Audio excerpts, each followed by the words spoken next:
السلام علیکم ورحمۃ اللہ وبرکاتہ۔ کہانی گھر کے دوستوں، مجھے امید ہے آپ سب لوگ خیریت سے ہوں گے۔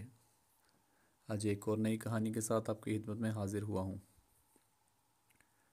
میں پاک آرمی میں جاب کرتا ہوں۔ یہ سردیوں کے دن تھے اور میں مصروفیت کے باعث 2 ماہ 15 دن کے لمبے عرصے کے بعد گھر چھٹی گیا۔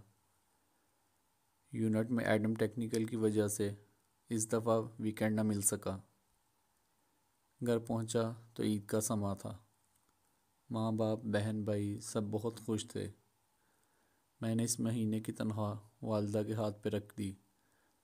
والدہ نے رقم کا کچھ حصہ اللہ کی راہ میں خرچ کرنے کی نیت سے علیحدہ کیا اور کہا کہ اس رقم سے ایک بیوہ عورت کے گھر راشن خرید کر پہنچا دینا،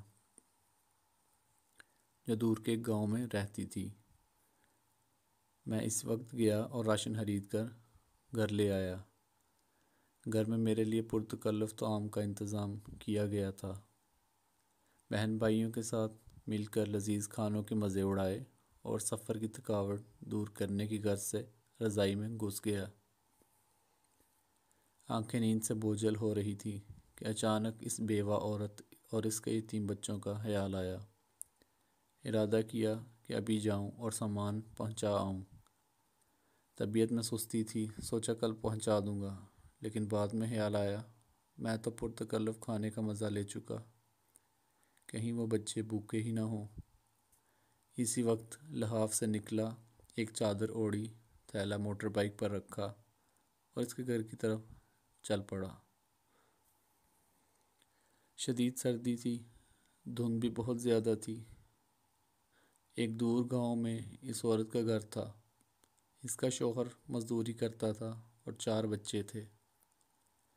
ایک ناگہاں حادثے میں شوہر کی موت ہو گئی اور اب اس کے یتیم بچوں پر دست شفقت رکھنے والا کوئی نہیں تھا۔ قسمت بھی بہت ستم ظریف ہے۔ خیالات کا ایک سمندر لیے اس بیوہ عورت کے گھر کے باہر پہنچا۔ گھر کیا تھا بلکہ ایک ڈربہ تھا۔ ایک کمرہ، چھوٹا سا صحن اور حمیدہ سی 4 دیواری۔ دروازہ کھٹکھٹایا تو ایک 5 سالہ بچی باہر آئی، جس کے چہرے پر پریشانی، خوف اور بھوک نمایاں تھی۔ میں اس کے چہرے کو تکے جا رہا تھا اور دل ہی دل میں دعا کر رہا تھا کہ یا اللہ کسی بچے پر ایسا وقت نہ لائے۔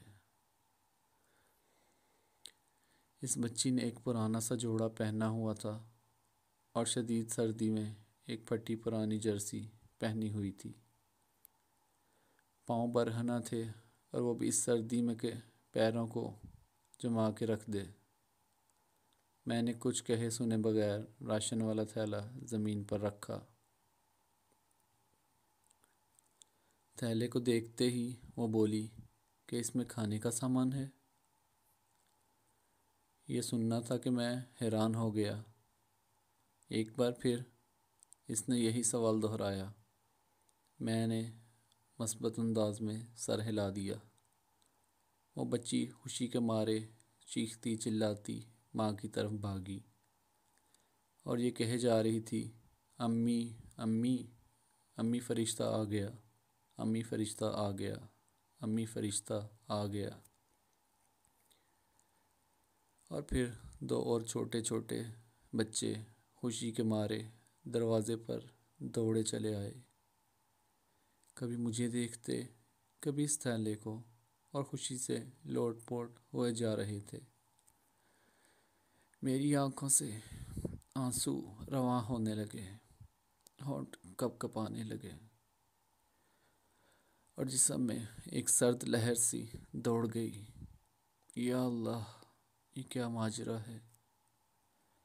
کیوں یہ بچے مجھ گناہ گار کو فرشتہ سمجھ بیٹھے ہیں؟ انہی سوچوں میں غلطاں تھا کہ ایک خاتون جو ان کی ماں تھی دروازے پر آئی اور دروازے کی اوٹ میں کھڑی ہو کر روحان سی آواز میں یہ کہنے لگی، میرے بچے 2 دن سے بھوکے تھے، غیرت گوارا نہیں کرتی کہ کسی کے آگے ہاتھ پھیلاؤں، میرے مرحوم شوہر بھی محنت مزدوری کرتے تھے، مگر کبھی کسی کے آگے ہاتھ نہ پھیلایا تھا۔ ان کے چلے جانے کے بعد ان کی دیکھ بھال کرنے والا کوئی نہیں۔ رشتہ داروں نے ہاتھ کھینچ لیے ہیں اور محلے والے بھی مدد نہیں کرتے، مگر کبھی کبھی آپ جیسے نیک دل لوگ مدد کر دیتے ہیں۔ میں 2 دن سے بچوں کو یہ کہہ کر بہلا رہی تھی کہ ایک فرشتہ آئے گا اور ہمارے لیے کھانا لے آئے گا، اس لیے آپ کو فرشتہ سمجھ بیٹھے ہیں۔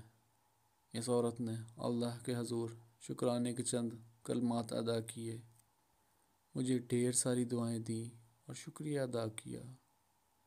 میں وہاں سے واپس ہو لیا۔ آنسو تھے کہ رکنے کا نام نہیں لیتے تھے۔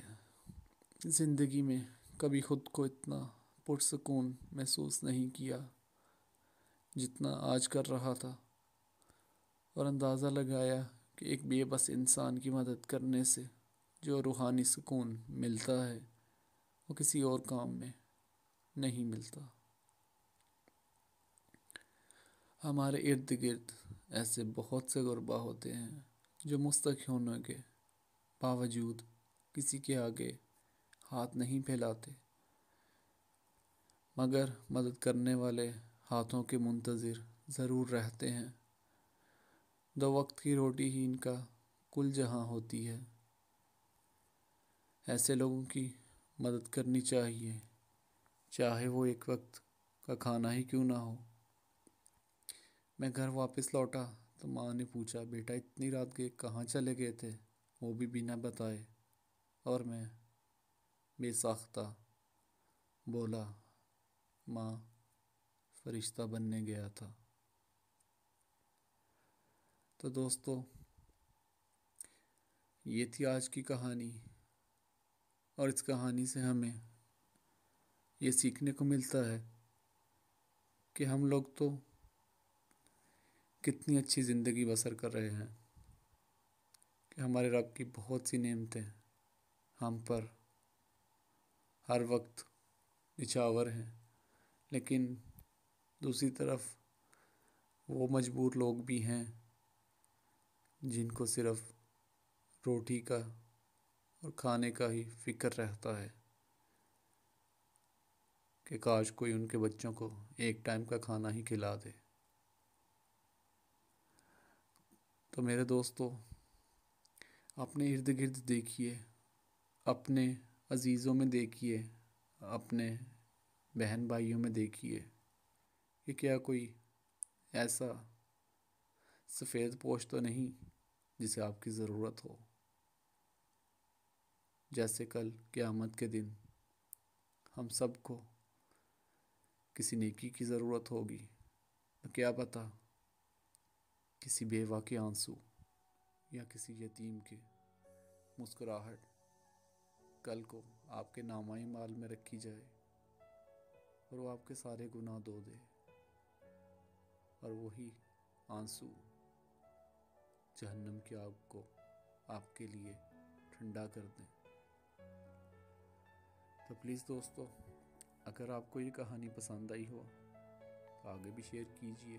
کیا پتہ آپ کے ایک شیئر سے کسی کی زندگی بن جائے، کسی بیوہ کے لیے آسانی ہو جائے، یا کسی یتیم کے چہرے پر مسکراہٹ آ جائے، تو شاید اس میں میرا حصہ بھی پڑ جائے۔ تو پلیز اگر میرا چینل آپ سبسکرائب کریں گے تو مجھے خوشی ہوگی، اور کمنٹس میں پلیز دعا ضرور دیجیے گا۔ والسلام۔